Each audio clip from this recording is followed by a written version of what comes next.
انشالله فرمایشات متنوع این بولانی بیخی مختلفه.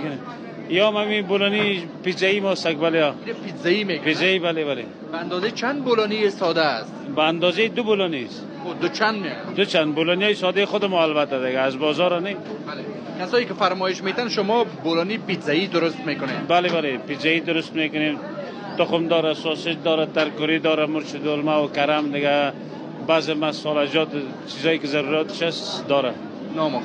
نام خدا میمانا زیاد آمدن. والا روزادارا هستند دیگه. افطار بیخی چوکیا پر از به نظر. بله بله بله. تعداد شاگردا کم شدن زیاد. شاگردان همون تعداد است. همون تعداد هستند بله. در کارتان چقدر تغییر آمده نسبت به پارسال؟ خب تغییرات هست، خب بازم دیگه ناشکری نمیکنیم. کم ضعیف شده یا کم خوب شده؟ والا اینقدر تشکر.